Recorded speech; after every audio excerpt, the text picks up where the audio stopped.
You're listening to episode 42 of The Secular Buddhist.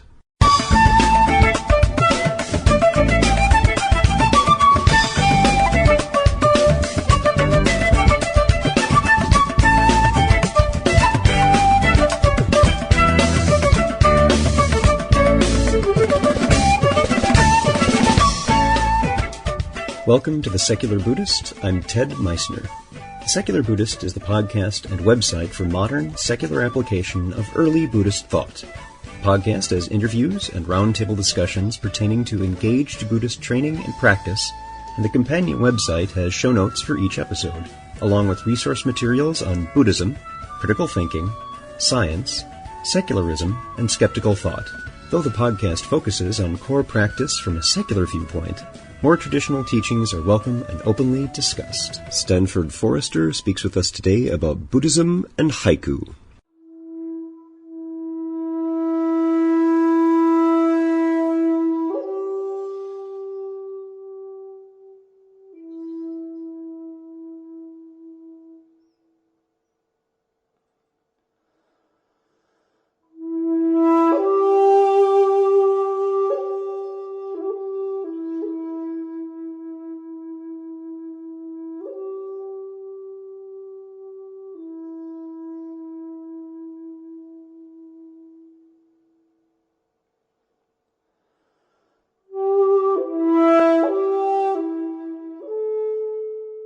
Buddhism has a long tradition of finding expression in the arts.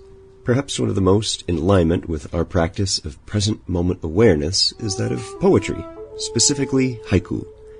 There are few forms which, in so few words, provide the full spectrum of the experience of the moment. Stanford M. Forrester is past president of the Haiku Society of America, as well as the editor of Bottle Rockets, a collection of short verse. Stanford has had poems published in 33 publications in the U.S., Japan, Canada, Ireland, Romania, England, and Australia. His work has appeared in 22 anthologies, most notably in Haiku, edited by Peter Washington in the Everyman's Pocket Poetry series, published by Knopf and American Zen, a gathering of poets, published by Bottom Dog Press. In 2004, he took first seat in the 57th annual Basho Anthology Contest in Ueno, Japan, and third place in the Kaji Aso Contest in Boston. In 2001, he was the recipient of the Museum of Haiku Literature Award, given by the Museum in Tokyo and the Haiku Society of America. Recently, he has received an Artist Fellowship from the Greater Hartford Arts Council. He has been a judge for the Japan Society and the United Nations International School's Children's Haiku Contest in the New York City region for 4 years. He has taught workshops at places such as Wesleyan University, the Zen Mountain Monastery, the World Haiku Festival in Bangalore, India, and Kripalu. So sit back, relax, and have a nice, properly frothed green tea. And we're here with Stanford Forrester. Stanford, thanks so much for being here. Thank you for inviting me. I've been really looking forward to this, and I just wanted to let the people who are listening to the podcast know that Stanford and I have been speaking for, I think, several months now on email about Buddhism and haiku, which is his specialty, and I really wanted to have him on the podcast. We've been just coordinating time, so I'm completely psyched and energized to have him here with us today. Stanford, if you would please chat with us about you as a Westerner, what your background is in encountering Buddhism.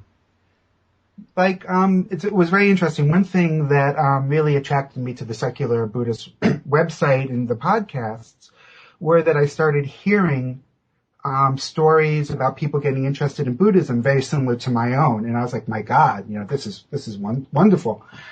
And I think it really started when I was about 11 or 12 when the Kung Fu series came on TV with David Carradine. Kung Fu comes up all the time on the podcast. All the time, yep.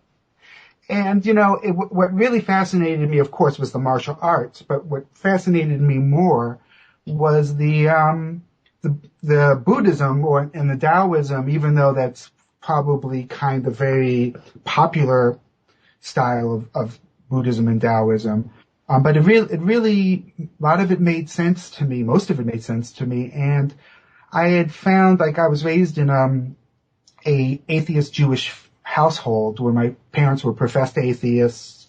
When somebody died, we asked them when we were little, do they go to heaven? And, I got an answer that an atheist would give. And, my parents probably, they went to temple, every once in a while, but I think it was more because they need, with the family and stuff like that, they wanted to participate as a cultural Jew instead of a religious Jew.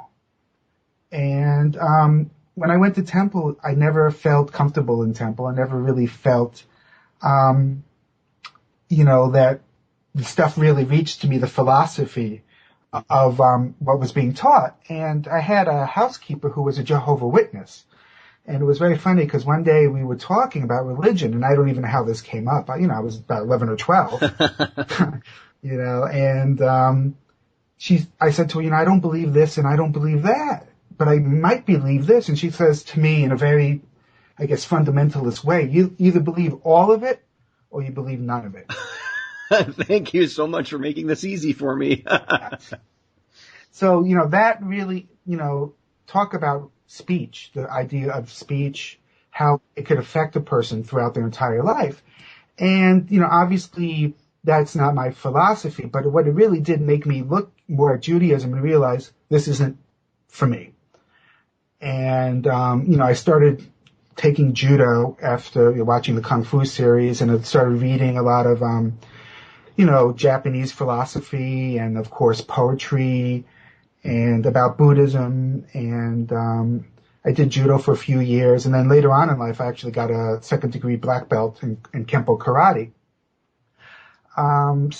It's always been the Buddhism has always been a part of my life. I can remember, reading in high school, Buddhist text, and especially in Taoist texts and stuff like that. So I really it really kind of clicked. And it was almost like that moment watching Kung Fu. I said to myself, I'm a Buddhist, or I feel like I'm a Buddhist. This is what resonates with me. And, I've never turned back in that sense. To me, what you're bringing up is a fascinating experience that so many of us have, is that we are part of a given culture. And you were saying about your parents being culturally Jewish, but religiously atheist. Yes. And that I was talking about, having Christmas. I had friends at work are always a little, so do you do Christmas? I'm like, yeah, I was raised in the Midwest. Christmas is a part of my cultural heritage. To me, it's not a religious holiday. It is a celebration of giving and of generosity and of family. And there are these icons like the tree and things like that, which are part of who I am and my background and my makeup. And I do celebrate those, and I do cherish those. And I do, experience the great uplifting joy that many of us do in whatever we have in our cultural backgrounds. But there's this other side of it that clearly shows that we don't have to follow the entire religious framework. We don't have to adopt the cultural trappings in our practice of whatever it is. And so many of us have found the same resonance with Buddhist practice as you have. Well, it's interesting, that book that's just out now that's, getting a lot of press, the Rebel Buddha book. Yeah, yes. I was thinking of seeing if I could get him on the podcast. Yeah, oh yeah. He's a very interesting person because, he's pretty westernized. He went to Columbia. And, one interesting thing with him, and the same thing with Stephen Batchelor, and it's actually interesting to hear it more from obviously a Tibetan person, is about dropping the cultural, where is the Buddhism and where is the cultural part that we think is Buddhism? Yeah. And what made me start thinking about this is with my practice is I've been practicing, I say formally practicing since 1985, and pseudo practicing because I couldn't get being a kid, where do you go? Since, the 70s. But, I was in a Vietnamese temple for a while, and the abbot said to me, in order to be a good Buddhist, you need to speak Vietnamese. Because Buddha spoke Vietnamese, of course. That's right. Buddha spoke Vietnamese. and then, it's like, then I said, oh no, I don't feel like going back to graduate school. Thanks, but. Thank you, but. And then I was at a Tibetan temple, and the Rinpoche there was actually the abbot of the Dalai Lama's temple in India for a few years, and he knows the Dalai Lama, same age as the Dalai Lama, yada yada yada. And he said to me, in order to be a good Buddhist, you have to know Tibetan. And actually, I think I even had talked to Stephen Batchelor about this. I said, I didn't know Buddhism was a language school. Well, there's certainly a communication component inherent with it, but that seems somewhat exclusivist to me. Yes, and that's what, and I always started wondering and I've gotten different answers, obviously, from different people about how, what is the actual cultural part and what is the religious part. And the same thing with Judaism. A lot of things that we think are your stereotypical or typical Jewish things are stuff that was added into the religion later on that really are not in the books, Precisely. And that's what the whole secular Buddhist movement and viewpoint is about, is not to shake down the walls of a religious institution. That's not it at all. Exactly. It is about having a methodology of having the teaching itself, the actual practice of the Eightfold Path, with its wonderful flexibility and scalability, apply to human beings in whatever their cultural setting happens to be. And in happily in our modern society, that's something that fits very well with modernism, is that this be something that we can take. If there is any true value in this practice, it's going to apply to everybody, not just to someone who speaks Vietnamese to be a real Buddhist or whatever the cultural accretion happens to be. Yeah. Yeah. And I felt, and I've been to a lot of different, visited, I love to go to different temples and check things out. And there's something to learn from all the different sects. And there's also, things to learn from other different religions and philosophies from the East, from the West. So, throughout my life, I've always been trying to, kind of connect the dots. And I think, with your website and the podcast, with the secular Buddhism, you've taken a lot of different aspects of life and parts of the different practices and really kind of showed there's connections here. Yeah. And it's almost like an Indra's net, how everything is, interconnected, in a secular way. And I think, that's important. And that's like, with the haiku, what I found, again, like Buddhism, you're going to find different, you're going to have some core beliefs, and then you're going to have some different practices and different ways, different cultural things. And haiku too, the big misnomer about haiku is that there's a single definition of haiku. And in Japan, there is no definitive definition of haiku. And haiku is really, which is most people don't really know, is only 100 years old. Oh, really? Yeah. Tell us more about that, because I thought here's this ancient tradition from time in Japan. Yeah, and that's the thing is there is a tradition, and what happened was there was a form called waka, which was a Chinese form, and the Japanese kind of took that form, and that was a 5-line form. And then later on in the centuries, there was a form called renku, and renku was a linked form of poetry where you would have somebody write, you could go from 36 stanzas to 100 stanzas.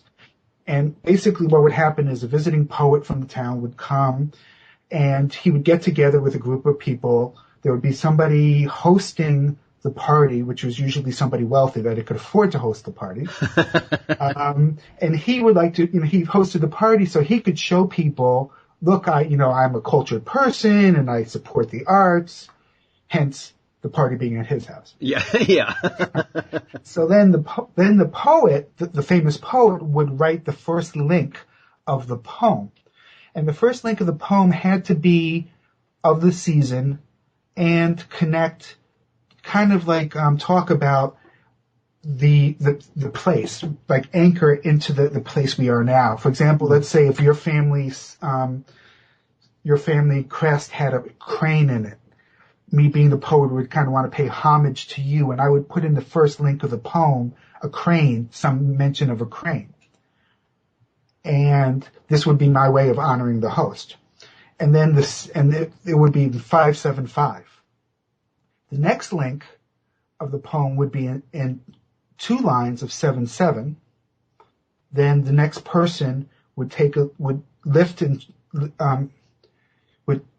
link and shift to another poem, 575, and then you just keep going up and back, 575, 77, and everyone would kind of be going around the table. I mean, it's a very complicated type of poetry, but the first part of the poem, that first stanza, was independent of all the other stanzas. And that was called the Haiku. Hokku. And that was considered the most important part. So people would start anthologizing that part of the poem. So a lot of these things that we're reading that are 500 years old, 300-400 years old, are haikus. They're not haikus. Oh, okay. That's where part of that comes from then, because I knew there was some long tradition, and a lot of the terms you're using, I vaguely remember from my college days and reading a little bit about this. Yeah. But it's now. Tell me about how one of the things that you had sent me in our preparation for this is you have quite an impressive resume when it comes to poetry. Yes. You've been the president of the Haiku Society of America. You've been a featured reader in a number of places. You have won many awards, the Reader's Choice Award, White Lotus Magazine. You're the 2009 recipient of the New Boston Fun Individual Artist Fellowship. Lots of things like that. Mm-hmm. What was the first draw to you, and how did you first find that poetry was something that resonated to you in the same way that Buddhism had? Well, again, like Buddhism, the idea is that, well, let me read you the definition of Buddhism, of haiku. And the idea, this was from the Haiku Society of America. Now, if I could just find the definition. This is one of the definitions they used to use. An unrhymed Japanese poem recording the essence of a moment keenly perceived in which nature is linked to human nature. It usually consists of 17 onji. Now, American in English, a foreign adaptation of 1, usually written in 3 lines, totaling fewer than 17 syllables. Okay, so this idea of a moment keenly perceived is very Buddhist. Yeah, very much so. It's present moment awareness. Present moment awareness, and the essence of a moment conceived. And the idea is, in order to write poetry, you really have to be in the moment. Your mind has to be uncluttered, and you have to see. And you can't be aware if you're not seeing. Mm-hmm. And the Buddhist path and the haiku path, to me, the haiku path is one of the 84,000 paths to whatever in Buddhism, practice. And they really all deal with the same themes: impermanence, awareness, uncluttering of the mind, renewal. Yep, there's all sorts of wonderful themes, and I'm actually going to interject and take the first reading, because we're going to read a couple of haikus here. And one of the ones I wanted to read is from your book, Buddha's Fingerprint. Okay. And this is out of Bottle Rockets. And we'll talk about Bottle Rockets in a second, because I want to make sure people are aware of that. But the one in particular, they're in this anthology that you have, there are a number of different moments that each poem is about, and they have very different themes. Some are historical, some are, the one I'm about to read is particular to meditation, and I think people listening to this will get it right away because you do capture the essence of the moment. And some are even comical and humorous in what their nature. So I want to read what I have. If you're following along at home, it's on page 8. Meditation Hall. An ant carries away my concentration. How many of us have ever been at a meditation hall and there was some very small thing, whether it was an ant walking across the floor that we noticed with our eyes open, or some little tickle or a mosquito or some small thing, and all of our concentration focused on that one thing. To me, this haiku beautifully captures that it's not an ant really intending to do anything, and yet our entire concentration goes along with it. And that poem is stuck in people's minds because when I do visit certain temples and I bump into old friends and stuff, they recite that poem to me. Oh, really? See, we get that one. Yeah. And it was very interesting too, because that poem was when I was at this Vietnamese temple, and there was a Rinpoche from Tibet. He was able to come out of Tibet. And he was doing this kind of, ritual that was going on for hours and hours and hours. And, right in front of me, as I was trying to meditate while he was going on, an ant, came right in front of me. And I started staring at the ant, but the ant never moved after that. And I realized that the ant had died. Oh. Right in front of me, it was very weird. And I thought to myself, this is so interesting how something that has lived however long ends up passing away right in front of me. And the poem I tried to write was more about that experience. And then what happened is I failed that way, but the other poem about the ant carrying away my concentration came out of that experience.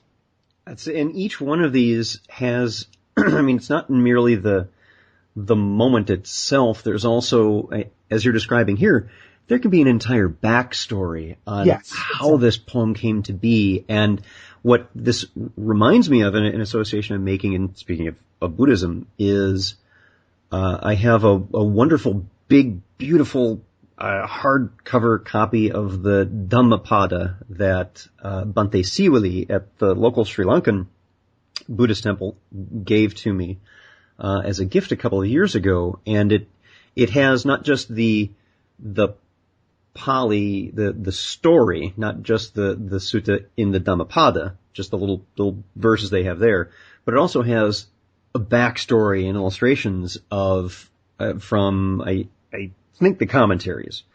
Yeah. And they make they paint such a rich background to these few lines that are very meaningful, very helpful, very much focus on something that we need to pay attention to in this present moment.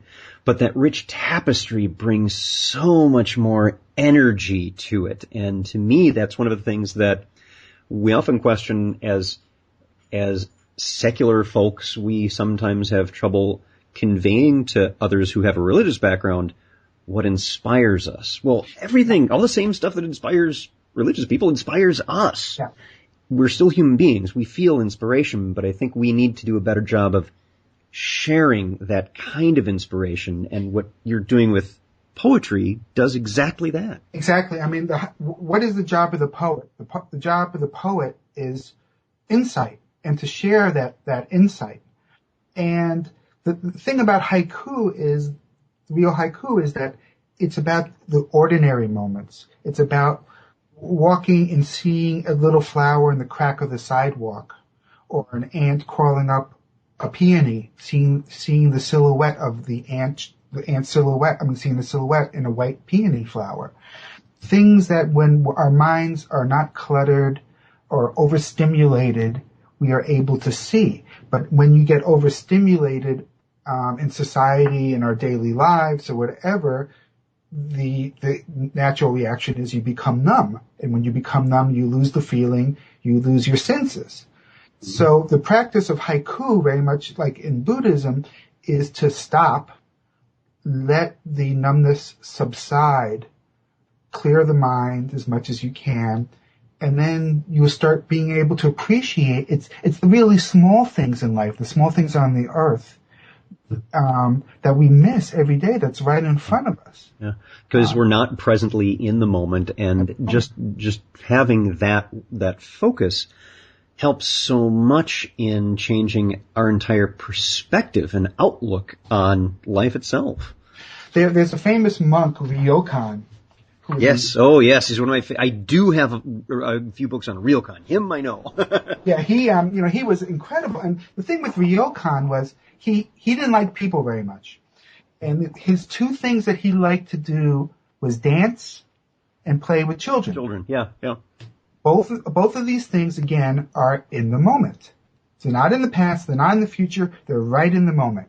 And why did he play with children? Simple answer. Zen mind, beginner's mind. And that idea that a child, like I have two daughters, 8 and 10, but, when they're a little bit littler, they really don't have the concept of time. They're not thinking in the past. They're not thinking about the future.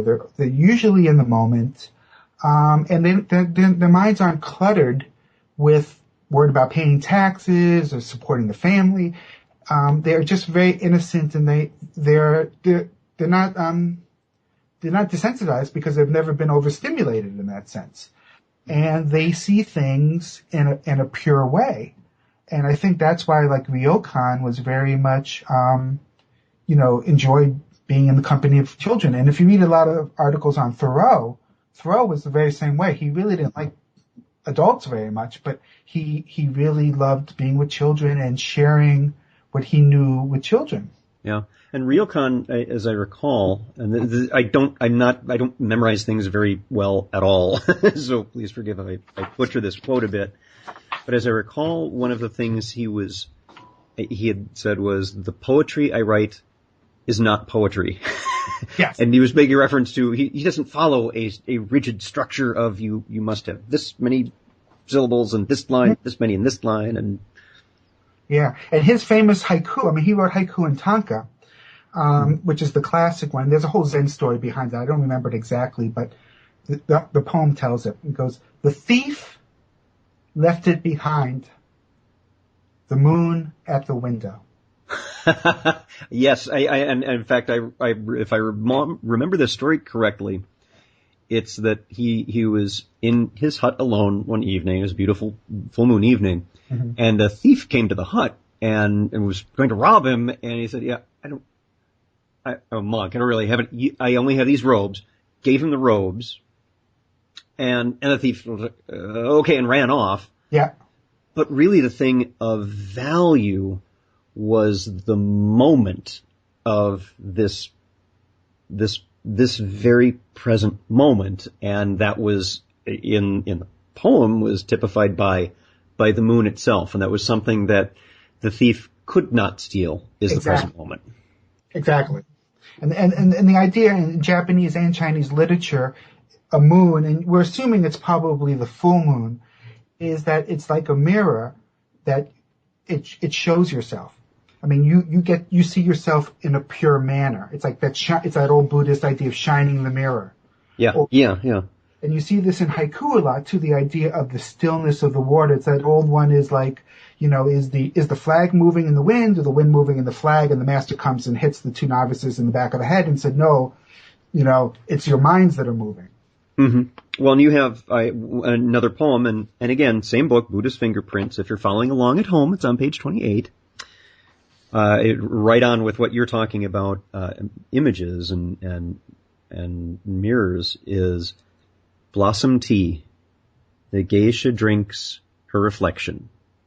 Yes. And again, it's a it's a beautiful moment because we don't take these things as literally. They're wonderful metaphor, and the depth the poetry brings these moments is what to me is so energizing about it. Yeah. And the thing with that poem too is the geisha were usually, they were enslaved in a sense, at that time. And they were always compared to blossoms. And and the idea, again, we go back to the idea of impermanence. Beautiful and impermanent, yeah. Yep. Yeah, and this idea of impermanence is that, here is this beauty, but you can't appreciate beauty unless you understand impermanence and accept impermanence. And here she is looking at herself in the reflection and drinking her reflection. Yeah, it's a wonderful moment. I'd like to ask you to read some of your favorite haikus and maybe tell a little bit of the backstory of each of those. One of them, I used to work at Wesleyan University at the Freeman Center for East Asian Studies, and I'll read the poem first. Zen garden. The monk rakes over his thoughts. And that one, it was happening as they have a beautiful garden. It's not really a Zen garden, but it's a Japanese-inspired garden, famous garden in Connecticut. And during the summertime, a lot of the faculty go off to Japan and China and stuff. And the person who was this master gardener who's in charge of the garden one day says, well, I'm going to be gone for the summer, Stan. Hands me the rake. Here you go. It's like, great, don't you have to have training for this? I bet that was a heavy rake. It was a heavy rake. And, the whole, you had the rocks and I was like trying to figure out how to make the circles around the rocks. And when he came back after the summer, he said to me, did you figure out how to make the circles around the rocks? And I said, not really. I tried. He said, well, what you really have to do is you jump from one rock to the next. You stand on top of the rock, and then you make the circle around it. That's how then you jump off, and then you rake the other part so you don't get your footprints in the rocks. So I thought that was, very interesting. Another poem, Autumn Sky, not a single cloud shaped like Buddha. Tell us the backstory. Well, being, a secularist, a lot of the haiku are about the path, and they're not necessarily a glorification of the path. They're my way of expressing my ups and downs, being able to laugh at the downs, laugh at myself. I think, part of being enlightened, or whatever that description is, you have to be able to laugh. I think of the picture of the Buddha being attacked by the armies of Mara, and he's smiling. It's a beautiful smile on his face. And I think in our world, that attitude is needed to really do well. And a lot of these are dealing with going to a lot of retreats and stuff. Zen retreat, practicing emptiness in a crowded room. You have another one in one of the other books you'd sent me, January Sun, on page 11. Zen meditation, emptying my mind when no one is looking. Yes. And, I think of that one. I think that's something we've all done too. Is, we've come to a new place, or we're just have a day that we're off, and everyone looks like they're such fantastic meditators. They're professionals, and that's what they do for a living. That's what they do for a living, and, they just seem like they're like dipping into enlightenment every single time they close their eyes. And you're wondering, as I'm closing my eyes trying to meditate, am I a phony? Am I passing? Am I getting anywhere? So it's kind of like that consciousness, being self-conscious of oneself, being in a retreat. being a little hard on yourself, but that's, that happens. We do that to each other, do it to ourselves. Mm-hmm. Mm-hmm. Another one, which I try again, is like with this insight, this moments that, again, keenly perceived that just kind of snap. And all of a sudden you go, whoa. And I wrote this one, daylight. No one notices the firefly. Yeah, yes. That's one I almost marked to have you talk about. Yeah, and, it's pretty self-explanatory, but, we don't, we're so accustomed again, we're so attached to, again, we talk about right view. We're so attached to certain ways of looking at a certain thing and that's one interesting thing about Zen is you're kind of asked to look at things in many different ways.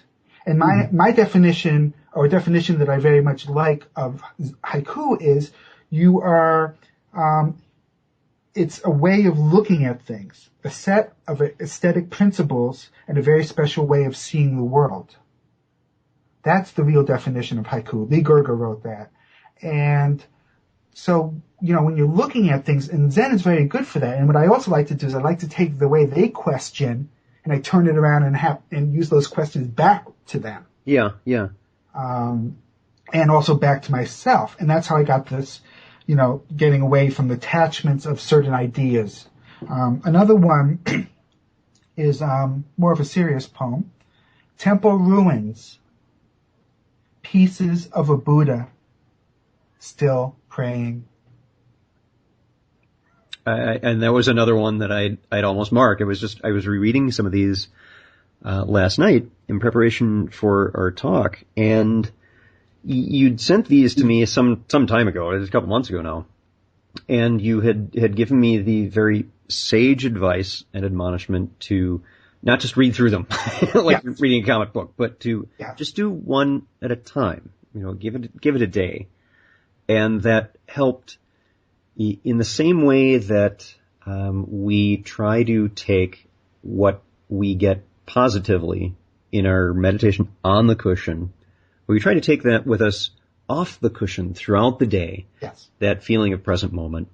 What your recommendation very aptly did was helped me to practice, essentially, that savoring of that moment throughout the day, because I wasn't jumbled up into one big mash of a lot of different kinds of moments.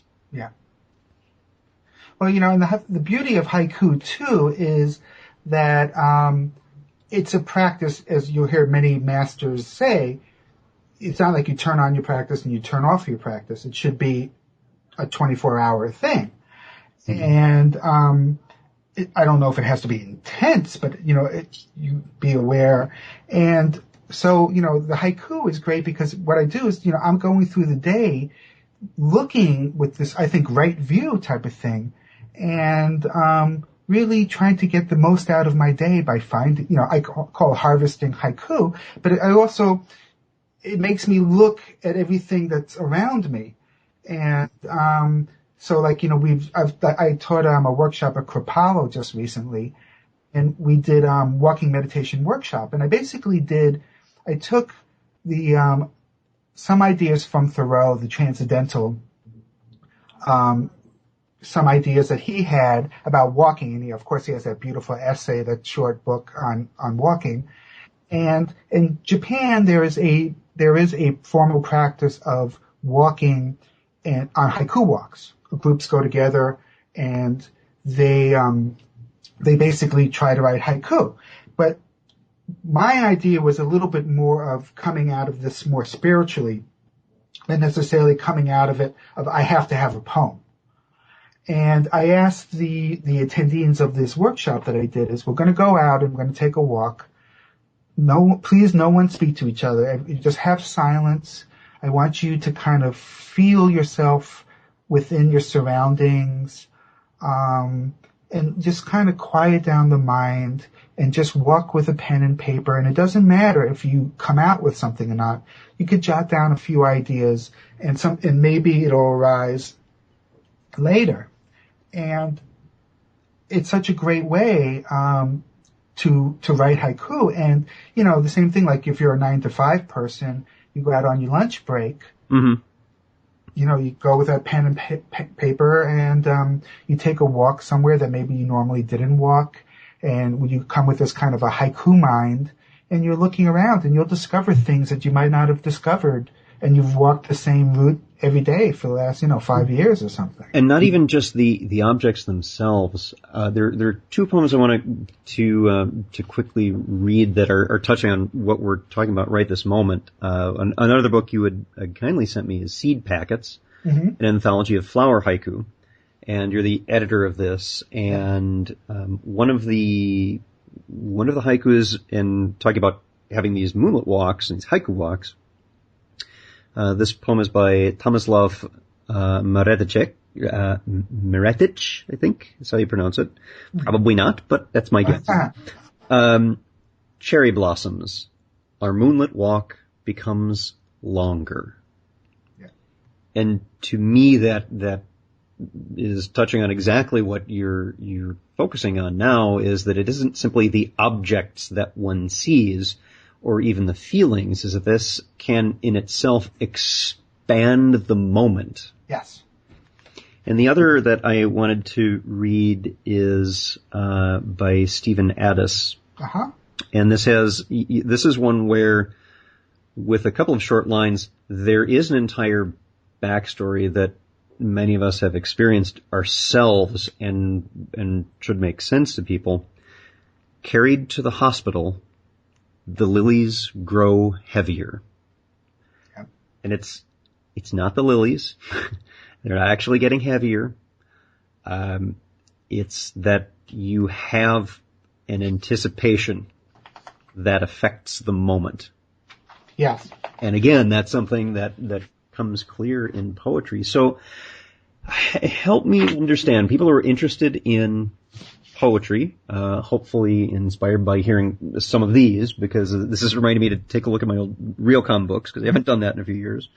How would people find you? For example, you do have a website, www.bottlerocketspress.com. Yes.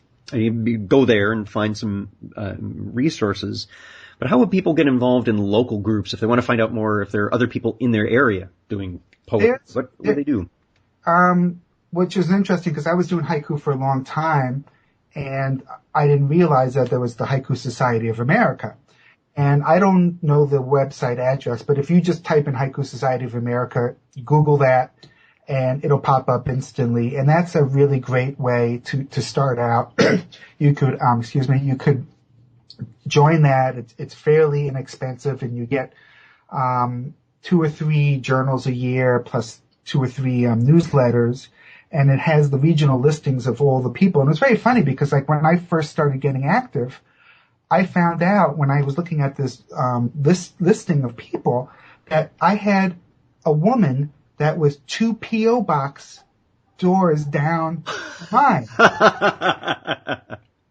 And so, I mean, they're again, it's like secular Buddhists, they're out there. Yeah, we're everywhere. And of course, and many don't even know it or are out. I get notes occasionally from Zen priests saying, "This is it. This is why I haven't been comfortable all these years. I'm really secular."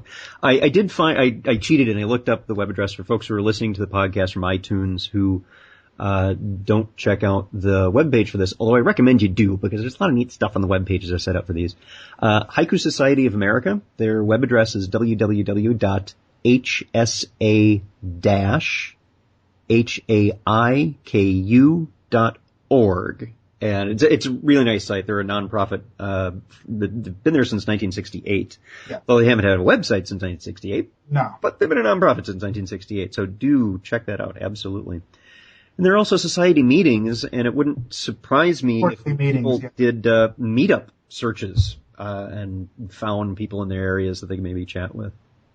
Yeah, it's a really good way. And the thing that I find is, like, I could usually tell, being an editor, I've been editing my journal Bottle Rockets now for 13 years, is when a person is a new person coming in, because I can almost tell what books they've read. because of the translations. We've come, and the same thing I think in Buddhism, in the 60s and the 50s, there wasn't as much on Buddhism as there is now, and the same thing with haiku. And, the understanding of language has really come a long way too. And that's the one problem with haiku in the United States is the American educational system is locked into this 575 syllable count thing, which doesn't work in English. And when you try to convert it, you can't take Japanese structure and take an English structure and mush them together. Yeah, the languages themselves, Japanese kills the language. Yeah, and has multiple syllables per word. It's much more conducive to a syllabic break than English is. Yeah, and that definition that the public schools has created doesn't match in any way. They go 3 lines, 575, 3 horizontal lines, 575 with the season word. Now, in Japanese, haiku is not 3 lines. It's 1 single line, and it's not going horizontal, it's going vertical. Right. And a lot of these translations in English or in the writing in English, they use capital letters and a lot of punctuation. Well, in Japanese, there is no there's no lowercase, uppercase, and there's no punctuation. So what they did is they kind of picked and choose what they wanted in the definition, and Americans just can't get out of their mind the 575. How many of us in grade school, you did the project where, okay, we're all going to write haiku, and they did this thing where they taught us about, isn't this beautiful poetry, and here's what the format is. And you find out, not necessarily so. Yeah, if you look, if you go to a website and Google about haiku, you'll find zombie haiku, spam haiku, gangster haiku, redneck haiku, porn haiku, traffic haiku, Hello Kitty haiku, redneck haiku, haiku for Jews. It just goes on and on and on. And they all have 3 things in common. 1, they say it's easy. 2, they're all in 17 syllables. And the third thing is none of them are haiku.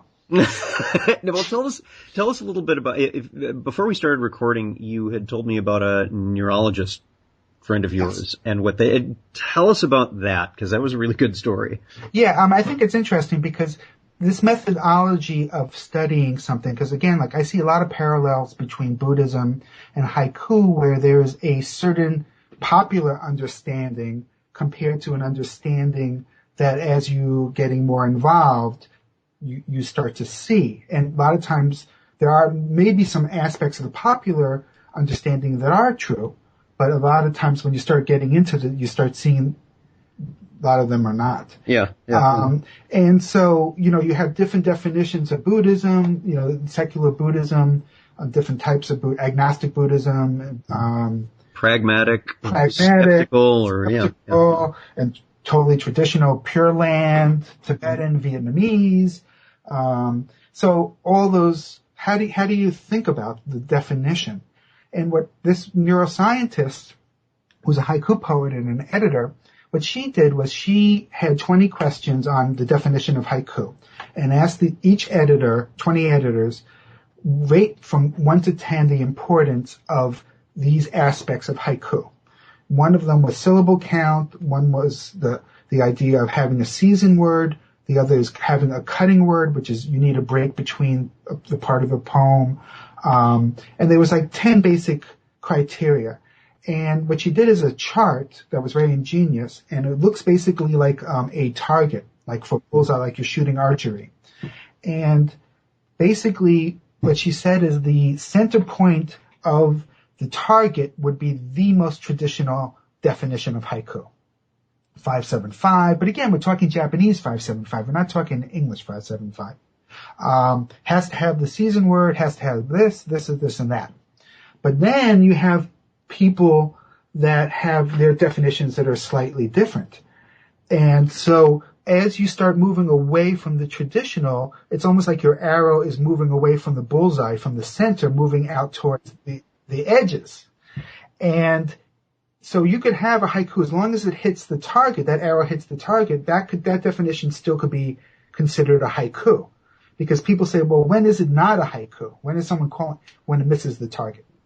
Yeah. Yeah, and then you've written a jingle for a commercial. It's not haiku. And of course, the challenge with secular Buddhism is that I hear, and you've heard it many times too in the podcast, is, are we throwing out the baby with the bathwater? It's that same thing. Where is the part in that target that actually does happen? Yeah, and that's been such the debate because people feel that, and there are many different views to this, and I'm not lending particular weight to any of them, as it's what practice resonates best for you that gets you to improve your life and develop yourself. Yeah. And people say, well, if you throw out or reject or you don't accept rebirth, well, that means that you have to reject the idea of karma, and that means the entire structure falls apart. And I'm like, well, no, there's another way of viewing cause and effect. And you and I have chatted about this before, and there are just so many inroads that we as secularists are very much concerned about making sure that the teaching itself, in all of its wonderful benefits, remains. But we're also not afraid to question things. And we're also going to say, well, if this doesn't work, then we should maybe discard this because it's not helpful. And so far, the only things that we're finding that are ones that are not particularly helpful in our practice are cultural mismatches. They're not actual teaching mismatches. Yeah. Well, it's interesting, because again, Zen is based so much on questioning. Mm-hmm. And one thing that I'm fascinated with, and I was reading the Zen and the Art of Archery by Herigol, right? Eugene Herigol. And I just started in my mind churning ideas about looking at this practice, because that's a form of practice too, the archery. And I wrote a few poems. I'd just like to read one or two of them that kind of connects to this idea that, you're taking something and looking at it in a different way. And I kind of do that more and more. I hit things from different angles. I examine things from different angles that most people say, no, you can't examine it from Not allowed. Not allowed. Yes, I can. One of them was 2-line haiku. Zen archery. Letting go. See, I used in college, there was my first 2 years of college, I went to Northland College in Ashland, Wisconsin. Mm-hmm. And this is the background story for that poem. That's my background story for that poem. And there were hay bales, an archery range behind my dorm. Oh, wow. And I had a bow, and, I had a basic bow, and I would go in back and just target practice, because I'm not a hunter. The idea of killing something, not so much. Mm-hmm. But target practicing was fine. And at the time, of course, I had really no experience with meditation or Buddhism or any of it. That would come later on. But just the way this poem describes that moment and that double meaning of letting go, and the arrow flies, and hopefully you hit the target dead center. That's the same experience we often have on the cushion when we're meditating. Yeah. When we let go, are we gonna hit that sweet spot? But then you can even take it a step further, is the letting go is the most important thing. Yeah, it can't happen without letting go. Yes, exactly. Yeah, and then the other poem, well, I also had one, we always think about shooting the arrow. I'm coming from a different direction now.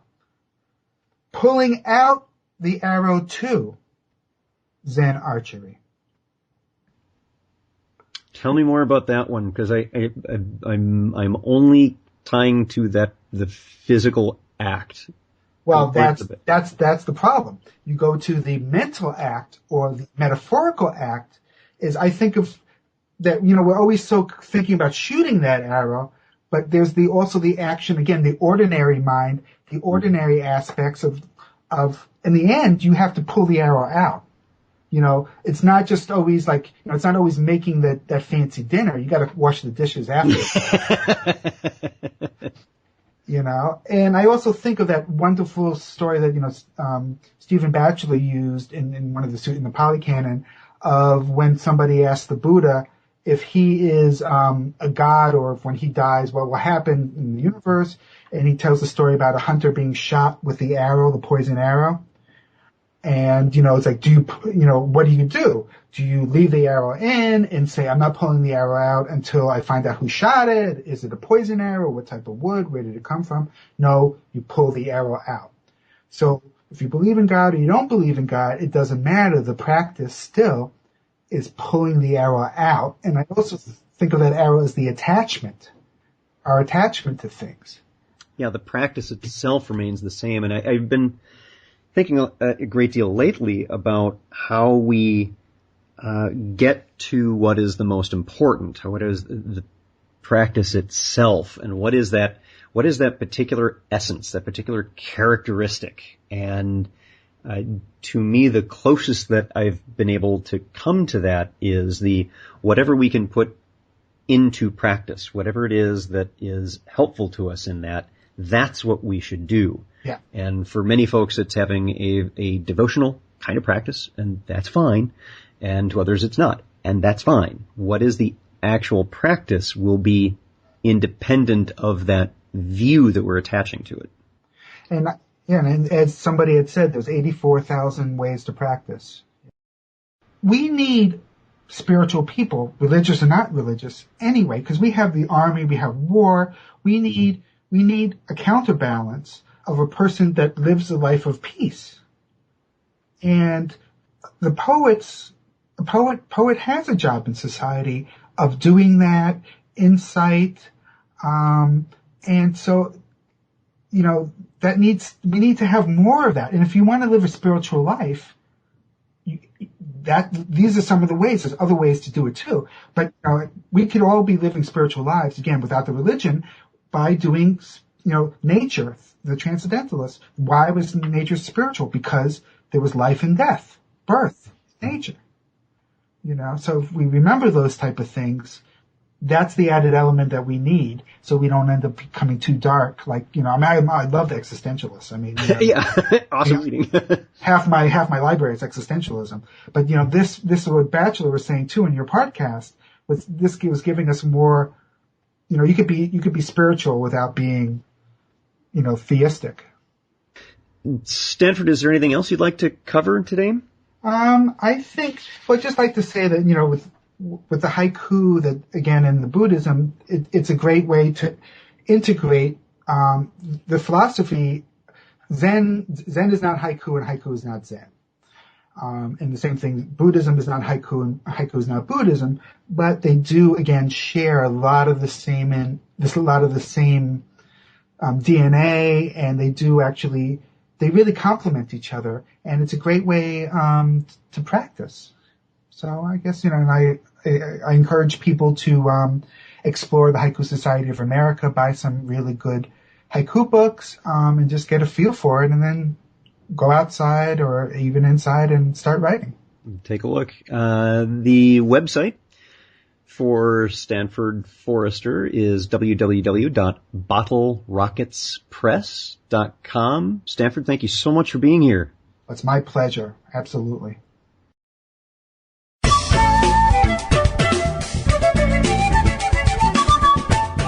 Thanks for listening.